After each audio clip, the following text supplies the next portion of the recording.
Hello दोस्तों, मैं हूं अभिषेक और आप देख रहे हैं मुंबई पोल्ट्री यूट्यूब चैनल। दोस्तों, आज के इस वीडियो में मैं आपको एंटीबायोटिक का किस तरीके से इस्तेमाल करना है, कौन से सिचुएशन में इस्तेमाल करना है और एंटीबायोटिक इस्तेमाल करने से हमें कौन से फ़ायदे होते हैं, इन सभी की फुल डिटेल बताने वाला हूं। तो वीडियो को बिना स्किप किए अंत तक पूरा जरूर देखेगा।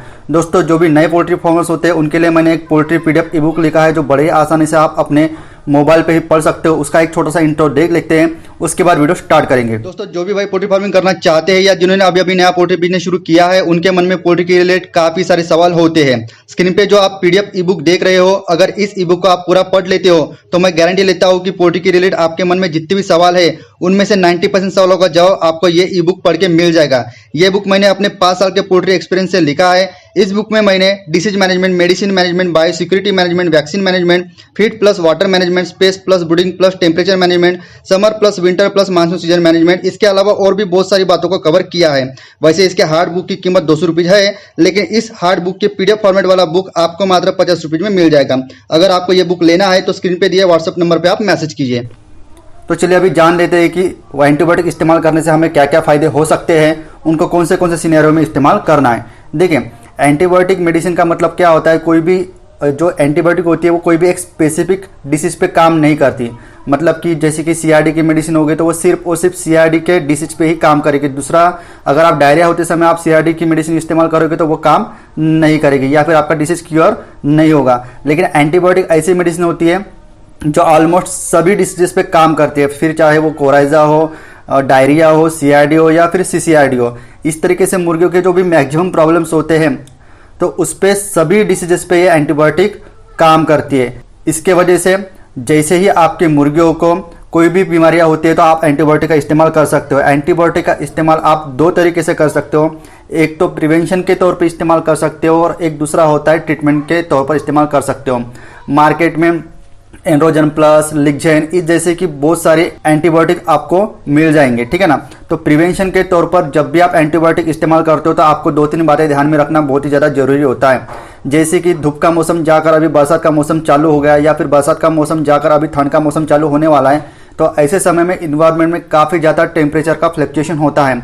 तो इसके वजह से मुर्गियों की इम्यूनिटी पावर डाउन होने की वजह से मुर्गियाँ काफ़ी ज़्यादा स्ट्रेस में आ जाती है। ऐसे समय में उनको बीमारियाँ होने के चांसेस कई गुना बढ़ जाते हैं। तो जब भी टेम्परेचर फ्लक्चुएशन या फिर सीजन चेंज होता है, ऐसे समय में आप एंटीबायोटिक का प्रिवेंशन के तौर पर इस्तेमाल जरूर कीजिएगा, ठीक है। साथ ही साथ जो भी हम मुर्गियों को ब्रीडिंग पीरियड होता है तो ब्रीडिंग पीरियड कंप्लीट होने के बाद, जैसे कि ब्रॉयलर का 7 से लेकर 8 दिनों का और देसी का 21 से 22 दिनों का ब्रीडिंग पीरियड होता है, और लेयर की हम बात करें तो 6 हफ्तों का, मतलब तकरीबन 42 दिनों के आसपास का ब्रीडिंग पीरियड होता है। तो उसके बाद हम ब्रीडिंग कम करा के या फिर निकाल देते हैं ब्रीडिंग के जो भी लाइट्स वगैरह होते हैं और उनको नॉर्मल स्पेस देते हैं और नॉर्मल टेम्परेचर देते हैं। तो ऐसे समय में क्या होता है, उनको एकदम से मुर्गियों को ब्रीडिंग में मिलने वाला टेम्परेचर और अभी मिलने वाले टेम्परेचर को मैनेज करने में, सूट होने में काफ़ी ज़्यादा समय लग जाता है या फिर वो जल्दी से सूट नहीं हो पाती। ऐसे समय में भी उनकी इम्यूनिटी पावर डाउन होने की वजह से उनको काफ़ी ज़्यादा बीमारियां पकड़ सकती है।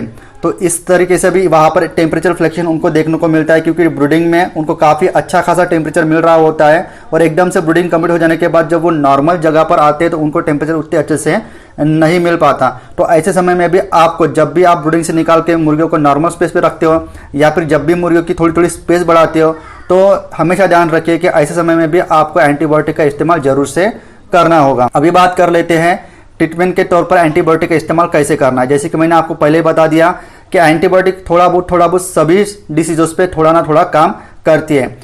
इसीलिए जब भी आपकी मुर्गियों को एक साथ कई ज़्यादा डिसीजेस हो जाते हैं, जैसे कि सीआरडी भी हो गया, साथ ही साथ थोड़ा बहुत कोराइजा का भी प्रॉब्लम है, साथ ही साथ कहीं ना कहीं तो इकोली की वजह से सफ़ेद संडास भी हो रही है, तो ऐसे समय में आपको एक नॉर्मल मेडिसिन इस्तेमाल करने के बगैर एंटीबायोटिक का इस्तेमाल करें तो सबसे ज़्यादा रिजल्ट अच्छा मिलता है, ठीक है ना। तो ऐसे समय में आपको जब भी 2-3 बीमारियां पकड़ लेती है आपकी मुर्गियों को तो आपको हमेशा ही एंटीबायोटिक का इस्तेमाल करना होता है। उसके साथ साथ और एक बात आपको ध्यान में रखनी है कि रेगुलर बेसिस पे हमारे बैच को हमें एक ही प्रकार का, एक ही ब्रांड का और एक ही कंपनी का एंटीबायोटिक नहीं इस्तेमाल करना है, क्योंकि जो भी बैक्टीरिया मुर्गियों के शरीर में होते हैं, अगर रेगुलर बेसिस पे अगर हम उनको एक ही कंपनी का, एक ही ब्रांड का एंटीबायोटिक दे रहे हैं तो कुछ समय के बाद जो भी बैक्टीरिया होते हैं वो एंटीबायोटिक के अगेंस्ट इम्यूनिटी पावर डेवलप कर लेते हैं, जिस कारण इस बैच का कोई बैक्टीरिया अगले बैच में ट्रांसफर हो गया तो उस समय में अगर वही सेम एंटीबायोटिक अगर आप इस्तेमाल करते हो तो उतने अच्छे प्रभावी ढंग से वो एंटीबायोटिक वो मुर्गियों को रिजल्ट नहीं दे पाती या फिर मुर्गियों को क्योर